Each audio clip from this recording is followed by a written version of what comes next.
Salut, bienvenue pour une nouvelle vidéo et pour les suggestions Booknote. Ça fait un petit moment que je l'ai pas fait. Alors Booknote, pour ceux qui savent pas, c'est un site internet, une espèce de bibliothèque virtuelle sur laquelle tu peux renseigner les livres qui sont dans ta palle, les livres que tu as lus, les livres que tu as adorés. Tu peux les classer en liste de diamants, liste d'or, liste d'argent, liste de bronze, les livres que tu as lus et ceux que tu n'as pas appréciés. Voilà, tu les classes comme ça. Et comme n'importe quel site internet comme ça, il y a un algorithme qui tourne derrière et qui, en fonction de ce que tu lui donnes et de ce que tu renseignes, que tu as aimé, que tu n'as pas aimé, etc., te fait des suggestions. Et si tu vas sur la page des suggestions, bah en gros c'est encore pire que quand tu suis les gens sur Insta, sur TikTok ou sur YouTube qui te recommandent des livres, parce que là, c'est des livres qui sont recommandés en fonction des livres que tu as lus, en fonction donc de tes goûts. C'est une catastrophe. Vraiment. Et là, ces 2 dernières semaines, je dirais pour moi, j'ai pris le temps de mettre à jour Booknote. Par rapport à tous les livres achetés depuis novembre 2024, je ne l'avais pas fait. Et par rapport à tous les livres lus, pareil, depuis novembre 2024, je ne l'avais pas fait. Et donc ça alimente mes suggestions. En parallèle, j'ai un peu fait le tri dans ces suggestions parce que c'est pas la première vidéo que je fais comme ça où je vais aller sur Booknote et regarder ce qui me propose. Donc vous parlez des livres qui me proposent, les regarder en même temps que vous, etc. Bon là, il y en a certains que je connais déjà parce que du coup, je les ai vus plusieurs fois passer dans mes suggestions. En fait, dans ces vidéos-là, je me suis rendu compte que je vous parlais quand même plusieurs fois, je vous ai parlé des mêmes auteurs et des mêmes autrices que je n'apprécie pas et donc que je lis pas. Pour en citer un de chaque, on va dire, on a d'un côté Stephen King et de l'autre côté Colin Hoover. Ils sont pas dans le même genre, mais vous voyez, voilà, je lis beaucoup de romances et je lis pas mal de thrillers policiers, donc c'est des noms qui ressortent et des livres qui ressortent, mais j'aime pas Stephen King et j'aime pas Colin Hoover, donc c'est ça que j'ai fait, j'ai pris le temps de mettre à jour mon profil pour que les suggestions soient à jour, on va dire, et de mettre à jour les suggestions, j'ai enlevé tous ces auteurs et toutes ces autrices-là que je connais déjà et que j'ai pas envie de lire et de continuer, et j'ai ajouté des livres dans mes envies, des auteurs et des autrices que je connais déjà pour éviter d'avoir à vous redire la même chose. Et là, en gros, ce qui reste, c'est des livres que je connais pas, ou des auteurs et des autrices que je connais, mais de nom et que j'ai jamais lu, en tout cas. J'ai aussi, parce qu'en fait, à force, le problème qui s'est passé, c'est qu'à force de voir tous ces livres dans mes suggestions, il y en a que j'avais vraiment très très envie de lire et très très envie d'acheter. Et là, j'ai fait une commande et j'ai commandé certains de ces livres-là. Je vais tourner un book haul dans peu de temps, donc vous l'aurez dans peu de temps et je vous montrerai tous ces livres dans peu de temps. Et donc ils sont sortis enfin, je les ai sortis de mes suggestions puisque techniquement je les ai achetés. Et ça, je vous en parlerai plus tard. Et donc, je vais aller sur mon profil et on va commencer à parler de tous ces livres du coup. Du coup, je vais vous montrer comment ça marche. Donc ça, c'est mon profil sur Booknote. Mon nom est à gauche, là. Vous voyez, là, Santa, c'est mon nom. Cherchez pas. Et donc, vous voyez, et en dessous, là, il y a les suggestions parce que j'ai cliqué sur suggestions ici. Et donc, on va commencer, c'est parti. A priori, il y a peu de choses que je vais retirer des suggestions. C'est plutôt une discussion sur pourquoi ça m'intéresse. Voilà. Donc, le premier livre, c'est La Société très secrète des sorcières extraordinaires de Sangu Mandana.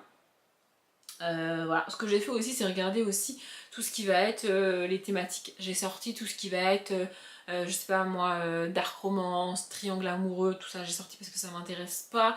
Il y a pas mal de thèmes que j'ai sortis comme ça parce que ça m'intéresse pas, franchement, on va dire.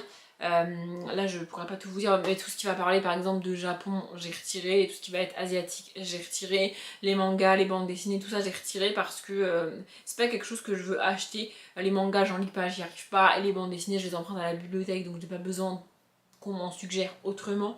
Donc vous voyez, tout ça j'ai enlevé, ça fait quand même déjà beaucoup. J'ai enlevé des auteurs, j'ai enlevé des thématiques parce que ça me dit rien, tout simplement. En thriller, policier, tout ce qui va être enlèvement d'enfants ou enlèvement de manière générale, ça m'intéresse pas.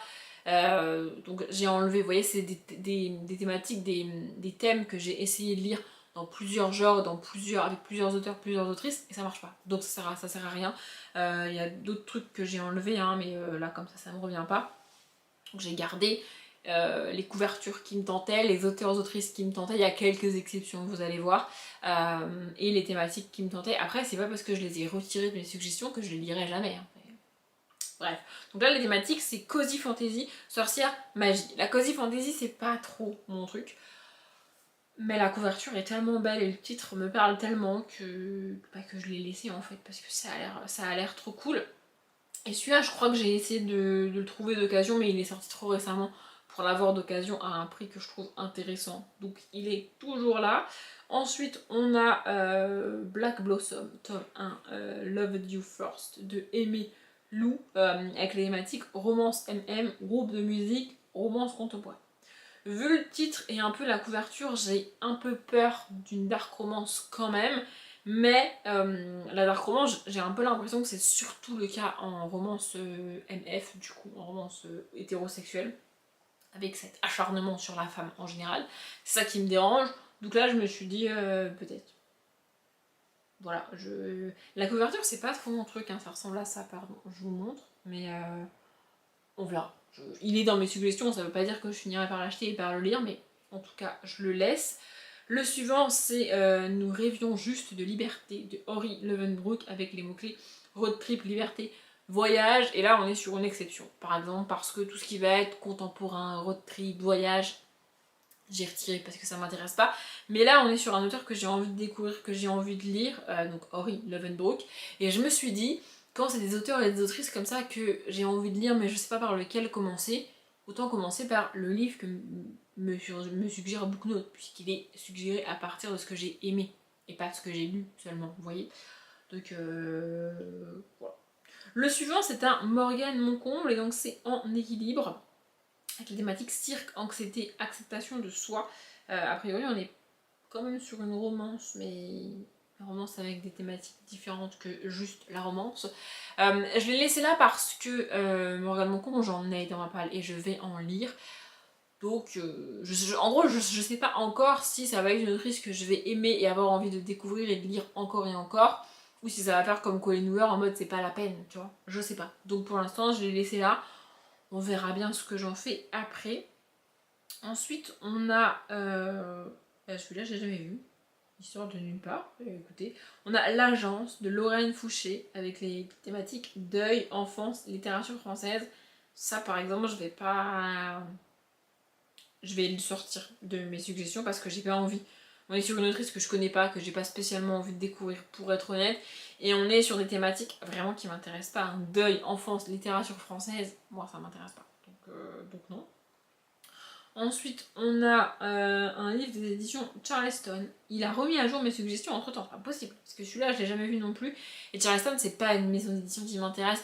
Charleston, ils font, à mon sens, pas mal de contemporains et un petit peu de chick lit, mais pas tant de romance que ça, selon moi. Selon ma définition de la romance, évidemment. Et du coup, ça m'intéresse pas. Donc là, c'est le réseau Jane de Heather Marshall. Bon, les thématiques sont quand même intéressantes, mais bizarrement, tous les livres qui parlaient de ça, je les ai sortis. Parce que, je sais pas, j'ai pas vraiment d'explication, mais je les ai sortis. Donc les thématiques, c'est féminisme, avortement, droit des femmes. On est quand même sur des thématiques extrêmement fortes. Après, on est sur des thématiques qui potentiellement peuvent m'intéresser, mais en fait, ce qui se passe, c'est que moi, je lis plus pour me divertir, pour me détendre, pour me changer les idées. Et donc, quand les thématiques sont trop lourdes, ça me détend pas, en fait. Vous voyez, c'est pas ce que je recherche dans la lecture. Après, ça veut pas dire que j'en lis pas. Il y a des livres très forts que j'ai lus dans mes bibliothèques et il y a des biographies notamment qui sont extrêmement difficiles à lire et que j'ai lues. Mais ça va être de l'ordre de l'exception dans mes lectures, en fait. Vous voyez. Mais bon, ça veut pas dire que je lirai pas celui-là, peut-être que je le lirai. Et d'ailleurs, si vous voulez réagir en commentaire à l'un ou l'autre de ces livres que je cite ou à plusieurs, n'hésitez pas, hein, c'est aussi le but de la vidéo. Ensuite, on a Fight, le tome 1, corps à corps de J.B. Salisbury, avec les mots-clés romance contemporaine, érotisme, new adulte. Là, on est sur une romance pure, j'ai envie de dire, où vraiment il n'y a pas d'autre chose que la romance, les deux personnages principaux, et oui, des scènes de sexe. Voilà, le suivant, j'ai tellement envie de le lire, mais je ne l'ai pas trouvé d'occasion, du coup il est toujours dans mes suggestions, et pas encore dans ma palle, parce que je ne l'ai pas trouvé en fait. Et c'est Ivy Wild, le tome 1, quand fainéantise rime avec magie de Hélène Harper, avec les mots-clés fantaisie urbaine, humour, sorcière. Peut-être que j'en attends un peu trop, mais j'espère trouver dans ce livre et dans cette saga un petit peu de ce que j'ai aimé dans Charlie Davidson. de Dari Dan Jones. Oui, je sais, la barre est haute et peut-être que j'en demande beaucoup, mais vraiment c'est ce que j'attends. Il me semble que c'est chez MXM. Ou alors peut-être que c'est un livre qui n'est pas trouvable en papier, qui n'est disponible que en e-book. Je sais pas, il faut que je me renseigne, mais vraiment cette saga me tente de ouf. Et je vous montre la couverture, elle est trop belle la couverture. J'adore. J'adore, vraiment je la trouve trop belle. Le suivant c'est pareil, mais il y a des couvertures qui rendent bien en photo, je suis pas sûre qu'en vrai ça rende aussi bien. Le suivant en gros c'est Magic tome 1 de Angie Sage, ce nom me parle, mais bref, avec les mots-clés magie, fantastique et littérature jeunesse. Et en fait la couverture c'est comme si c'était un genre de journal intime de l'époque, vous voyez, on a le truc au milieu là et la serrure quoi. Mais en vrai, je sais pas comment ça rendrait. Enfin, bref. Je vais cliquer sur le nom de l'autrice parce que ça me dit quelque chose. Ah, bah ça me dit quelque chose parce que j'ai déjà un de ses livres dans ma palle. Dans ma palle, j'ai déjà La Révolte des Dragons, le tome 1, qui est une bricasse énorme. C'est pour ça que je l'ai toujours pas lu. Donc c'est ça que j'ai dans ma palle. Et que c'est pas mal que je m'en sois rendu compte. Ça veut dire qu'il faut que je lise ce livre-là avant d'acheter un autre livre de l'autrice. J'essaye maintenant d'éviter d'avoir dans ma palle plusieurs livres d'un auteur ou d'une autrice que je n'ai pas encore lu. Je sais pas pourquoi, mais je préfère. Sinon, après, je me retrouve avec 3-4 livres d'un même auteur ou d'une même autrice alors que je ne l'ai pas lu et je ne sais plus par lequel commencer et ça perturbe mon cerveau donc j'évite. Ensuite, on a un autre tome 1 de Bitlit, donc Samantha Watkins ou les chroniques d'un quotidien extraordinaire. Tome 1, pas le choix de Aurélie Venem. Et donc les mots-clés, c'est Bitlit, humour, vampire. Voilà. J'aime bien la Bitlit et il y a beaucoup d'anciennes sagas Bitlit comme ça que j'ai pas lu. Donc c'est l'occasion de le découvrir, du coup bah il est là et puis lui pour le coup c'est pas une priorité hein, parce que j'ai une saga de Bitlit en cours et parce que j'ai d'autres tome 1 de Bitlit dans ma palle donc je peux pas l'acheter tout de suite celui-là mais il est dans un coin de ma tête quand même au cas où.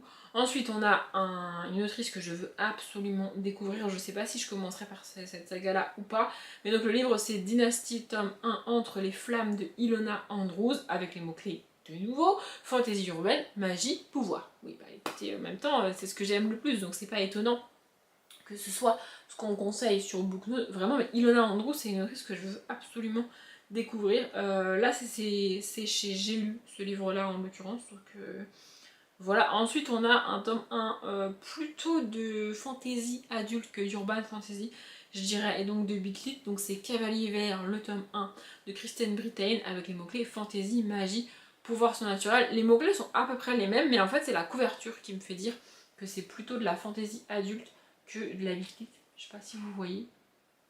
Mais voilà. Et je pense que vous avez vu celui d'en dessous.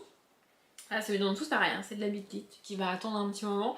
Là, on est sur une série de Bitlit dans les suggestions. Ça va changer après, vous allez voir. Donc, c'est Nora Jacobs, le tome 1 démasqué de Jackie May avec les mots-clés vampire, pouvoir psychique et Bitlit.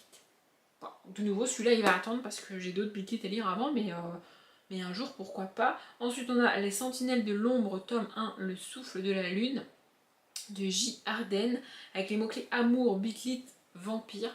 Celui-là je l'ai laissé parce qu'il y a le mot-clé vampire et pas le mot-clé loup-garou. J'aime beaucoup les Bitlit avec des sorcières, des vampires, des métamorphes, ce que vous voulez. Par contre, il y a un type de Bitlit avec lequel j'ai énormément de mal, c'est les loups-garous, les meutes de loups-garous. J'ai beaucoup de mal avec la manière dont fonctionne une meute de loups-garous dans la plupart des Bitlit et dans la plupart des sagas. Mais là, comme on a le mot-clé vampire et pas loup-garou, même s'il y a l'histoire de la lune, je l'ai laissé. Je me suis dit que je pourrais quand même peut-être tenter un jour.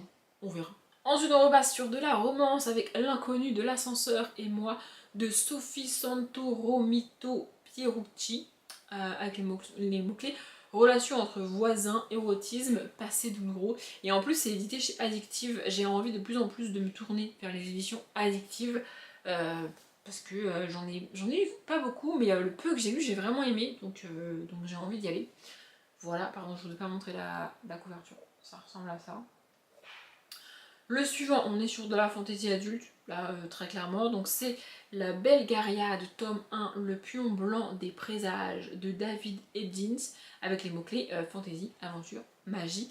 Et vu la couverture, on est sur un vieux truc, sur un livre édité il y a longtemps. Et c'est ça que j'aime bien, c'est que les suggestions, contrairement à TikTok, les gens sur TikTok, sur Instagram, etc., les suggestions ne tiennent pas compte de l'aspect nouveauté. Il va te suggérer un livre parce que les thématiques et parce que l'histoire correspond à ce que tu aimes. Que ce livre soit sorti il y a 2 jours, 15 ans, 20 ans, 50 ans, pour les suggestions, ça change rien. C'est juste un algorithme en fait, c'est pas un humain.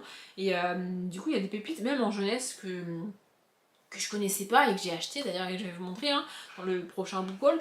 Mais je trouve ça bien en fait, parce que TikTok et Instagram, ça permet de découvrir les nouveautés, les trucs qui viennent de sortir, alors que là, on va chercher des vieux trucs quoi. Et moi j'adore. Vraiment, j'adore. Ensuite, on a un nouveau Ilona Andrews, donc Dina DeMille, tome 1, La gardienne des portes, avec les mots-clés magie, vampire, loup-garou. Là, même s'il y a le loup-garou, je l'ai gardé parce que Ilona Andrews, en fait. Voilà, et le suivant, il est juste là. C'est De sang, d'écume et de glace, tome 1, Métamorphose, de Alexiane Delis, avec les mots-clés sirène, mythologie et Bretagne. Pareil, Alexiane Delis, on est sur une autrice que je veux découvrir. Donc il y a pas mal de ces livres-là, de ces livres qui sont dans mes suggestions et que j'ai laissés parce que je sais pas par lequel je commencerai. Je commencerai par le premier que je trouverai, globalement. Voilà. Ensuite, on a Ashes Falling for the Sky, tome 05, Just Wanna Be Your Brother de Neil Gaiman. J'ai le tome 1 dans ma palle et même dans ma spring pile, donc je vais le lire dans peu de temps. Du coup, je verrai si je me procure les autres tomes de la saga ou pas. Et une fois que j'aurai lu le tome 1, soit je le mettrai dans mes envies, celui-là, soit je le sortirai si jamais j'ai pas aimé le tome 1. Voilà. Ensuite, on a une autre autrice très très connue et très appréciée avec un tome de fantaisie adulte que je pense est très très gros. Mais bref, donc c'est Davenbad, tome 1, La cité de Letton de S.A. Chakraborty. Avec les mots-clés Jean, fantasy orientale. Là, je vais le laisser pour 2 raisons. Premièrement, parce que on en a beaucoup entendu parler et que c'est une autrice que je veux découvrir, du coup. Et deuxièmement, parce qu'on est sur de la fantasy orientale que j'ai pas l'habitude de lire. Les jeans, tout ça, c'est pas mon truc, c'est pas ce que je lis le plus et c'est pas ce que je connais. Donc, je me dis à découvrir. Donc, à voir. Voilà. Ensuite, on a un livre très ancien, je pense. Ah mais non, c'est une BD, je me suis trompée, j'aurais pas dû la garder. C'est Océania, tome 1, La prophétie des oiseaux de Hélène Montardre. Mais c'est une BD, donc je vais la sortir de mes suggestions. On montre quand même à quoi ça ressemble. Et puis on a celui qui est a priori une bitlit. Ça s'appelle Les loups de Riverdance, tome 1, Lucas, de H.V. Gavriel, avec les mots-clés, donc loup-garou, bitlit, romance paranormale. Celui-ci n'a rien à faire là. Parce que bitlit, loup-garou, c'est pas mon truc comme je vous l'ai expliqué. Et alors vraiment, j'adore la romance, j'adore la bitlit, mais la romance paranormale, je n'y arrive pas. Donc celui-ci, c'est un oubli de ma part. Je vais le sortir de mes suggestions, celui-là, parce que vraiment, ça me tente pas, mais alors vraiment pas du tout. Ensuite, on a Melana Sanders, tome 1, Hantée par les ténèbres de Suzanne Hillen, avec les mots-clés fantasy urbaine, loup-garou, vampire. De nouveau, on est sur de la bitlit, donc voilà. Et le suivant, c'est Alana, tome 1, Le secret du chevalier, de Tamora Pierce, avec les mots-clés aventure, magie, littérature, jeunesse. Je pense qu'on est aussi sur un livre qui date, mais je connais pas et je vais tenter. Donc en haut, on a le premier dont je vous ai parlé et ici, le deuxième. Voilà. Et ensuite, on a un Roxane d'Ambre que j'ai très envie de découvrir aussi. Donc c'est Lignée de l'ombre, tome 1, Ce qui protège les fées, avec les mots-clés humour, fantastique, fantaisie urbaine. Vous le savez si vous me suivez depuis un moment, tout ce qui est fée, féerie, elfe, petit peuple, tout ça, c'est pas mon truc. Mais là, c'est Roxane d'Ambre et on est sur une autrice que j'ai envie de découvrir, donc j'ai laissé tous les livres que me suggérait Booknode dans mes suggestions. J'en ai supprimé aucun parce que c'est une autrice que je veux découvrir, tout simplement. J'ai fait toute la première page de mes suggestions, du coup je pense que je vais m'arrêter là. Je sais pas trop combien de temps dure la vidéo parce que j'ai été pas mal interrompue, mais j'espère qu'elle vous a plu, j'espère qu'elle est pas trop longue. Si vous l'avez regardée jusqu'au bout, merci. Comme d'habitude, je vous souhaite une bonne journée, un bon après-midi, un bon appétit ou une bonne nuit et je vous dis à bientôt.